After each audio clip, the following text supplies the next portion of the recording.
जी बोले।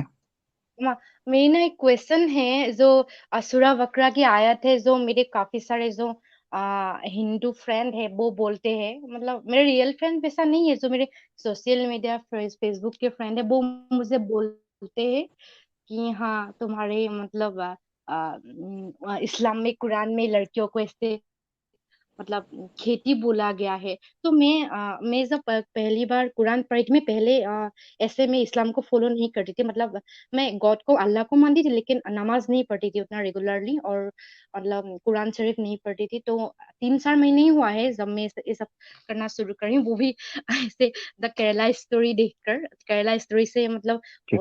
Kerala story x मुस्लिम के video देखकर मैं मतलब सोचने लगी कि क्या है, मतलब वो लोग इतने ऐसा बोल रहे, तो मैंने देखा कि मतलब ऐसा ऐसा बोल रहे थे वो लोग, तो मुझे उतना वो नहीं लगा, क्योंकि मैं ना हमेशा पॉजिटिव चीज को देखती हूँ।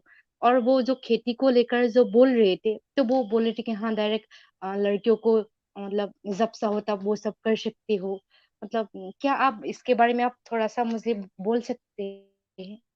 जी ठीक है, ठीक है। वो बोलते हैं खेती है और ये वो ऐसे ही है। हम्म। यानी सनातनी जो आपके फेसबुक के फ्रेंड्स वगैरह हैं वो बोलते हैं कि औरत को खेती कहा गया कुरान में, ऐसे ही है ना जी? हम्म। जी। तो आपको इंग्लिश आती, इंग्लिश पढ़ लेती हैं आप?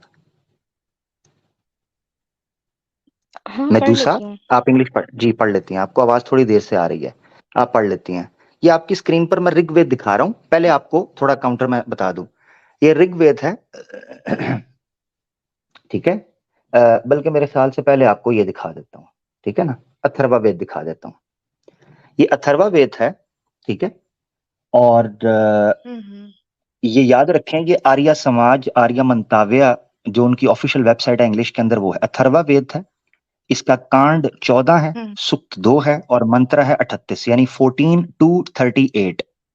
ये जो मिड में मैंने येलो हाईलाइट किया हुआ है, इस मंत्र का भावार्थ जरा पढ़िएगा, पढ़े। This woman is such an entity in whom the man so woman see. Seed. Man. हाँ बस रुके, हम्म। येलो वाला पढ़ लिया।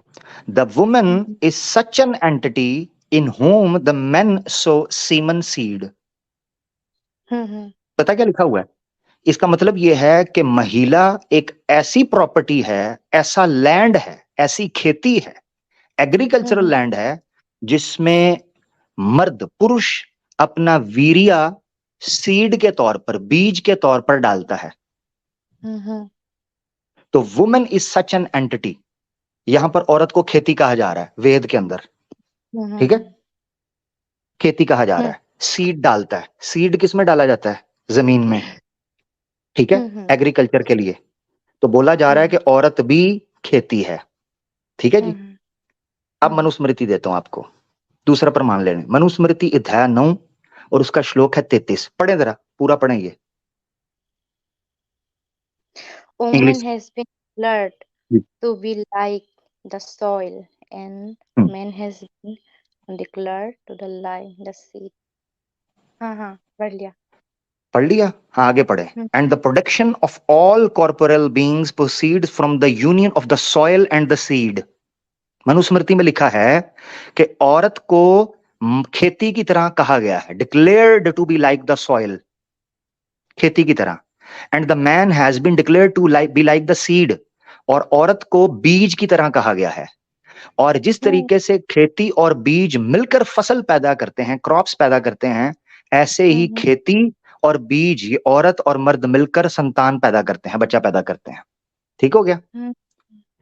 अगर कोई हिंदू आपको कहे कि कुरान में औरत को खेती कहा गया है और हाँ ये हाँ। अपमान है, बुरी बात है, तो आप ये दो हम्म। प्रमाण उसको दिखाएं, उसको पता होना चाहिए, ठीक है? हम्म। हम्म। अब आपको एक्स्ट्रा एक प्रमाण दे देता हूं, इंग्लिश के अंदर हम्म। दे रहा हूं, हिंदी में चाहिए होगा क्योंकि आपने बांग्लादेशी बोली, तो मैं आपको हिंदी में दे रहा हूं, अपना इंग्लिश में दे रहा हूं। अगर कहेंगी तो हिंदी में भी दिखा देंगे, ठीक है? बांग्लादेश से नहीं तो हूँ। आपने बोला मैं बंगाली, बंगाली नहीं है आप? नहीं, मैं बंगाल नहीं हूँ। मैं इंडिया से हूँ, इंडिया के नॉर्थ ईस्ट साइड में, असम से हूँ मैं। ओ असम से हैं, सॉरी सॉरी सॉरी सॉरी। ठीक ठीक ठीक, मुझे पता नहीं चला। ये भी ले लें जरा, हम्म। ठीक है? ये देखें औरत के लिए क्या हम्म। बोला जा रहा है। मनुस्मृति 8वां अध्याय 416 श्लोक हम्म। 8.416। अ वाइफ एक पत्नी, अ सन एक बेटा, एंड अ स्लेव और एक दास, these three are declared to have no property. इनकी कोई जायदाद, जमीन, कुछ भी इनका अपना नहीं होता, ना बच्चे का, न पत्नी का और ना दास का। तो औरत की कोई प्रॉपर्टी नहीं है, ये सनातन धर्म के अंदर लिखा जा रहा है। ठीक हो गया। अब आ जाते हैं इस्लाम के पॉइंट ऑफ व्यू की तरफ। पहले आपने सनातन धर्म के पॉइंट समझ लिए कि वहां क्या लिखा हुआ है। अब आपने ये एक एक पॉइंट नोट कर लेना, जो लोग सुन रहे हैं उन्होंने भी, और जो दोस्त हैं उन्होंने भी इसको नोट कर लेना ताकि उनको फायदा हो सके। ठीक है। अब हम आ जाते हैं इस्लामिक पॉइंट ऑफ व्यू के ऊपर। कुरान में जो लफ्ज इस्तेमाल हुआ है वो किस चीज को सामने रखते हुए हुआ है? मिसाल के तौर पर कुरान जिस समय पर नाजिल हो रहा था वो एग्रीकल्चरल रिफॉर्म्स हो रही थी उस वक्त। एग्रीकल्चरल लैंड जो होते थे, यानी अरब चूंकि सहरा में था, सहरा के अंदर सबसे कीमती जमीन, सबसे वैल्यूएबल एसेट अगर कोई माना जाता था ना, तो वो माना जाता था ऐसा लैंड जिस लैंड के ऊपर आप एग्रीकल्चर कर सकें। अच्छा। लिविंग लैंड, जिसके ऊपर खेती हो सके, जिसके ऊपर फसल उग सके, जिसके ऊपर फल उग सके, जिसके ऊपर फ्रूट उग सके। तो अरब की नजर में सबसे बेहतरीन एसेट और सबसे एक्सपेंसिव और वैल्यूएबल एसेट कोई होता था ना, तो वो जमीन होती थी जिसके ऊपर खेती हो सके। ये आपने समझ लिया। ठीक है। ऐसी सूरत में मर्द को यह कहा जा रहा है कि ये औरत तुम्हारे लिए इतनी वैल्यूएबल है कि जिस तरीके से पूरे समाज के लिए अनाज उगता है, ऐसे ही तुम्हारी औरत तुम्हारे समाज के लिए अच्छी संतान उत्पन्न करती है। मुझे वेद के उन मानों के ऊपर कोई आपत्ति नहीं जिसमें औरत को खेती या मर्द को बीज कहा गया है, मुझे कोई आपत्ति नहीं। उसकी वजह यह है कि ये जेन्युइन एग्जाम्पल है।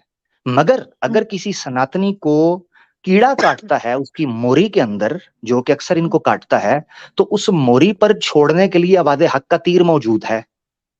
ठीक है ना जी। तो वो तीर हम घुसेड़ देंगे।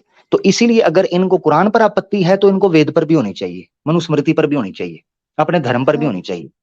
तो सिर्फ ये मेरी बात थी जिसको समझना चाहिए कि कुरान ने इस कॉन्टेक्स्ट के अंदर औरतों की वैल्यू बयान की है कि जैसे अनाज समाज की उन्नति का बायस बनता है, उसकी कल्याणकारी का बायस बनता है, ऐसे ही एक अच्छी महिला, एक श्रेष्ठ महिला जब अच्छी संतान और पॉजिटिव एक अप्रोच रखते हुए संतान सोसाइटी में भेजती है तो वो उसकी उन्नति का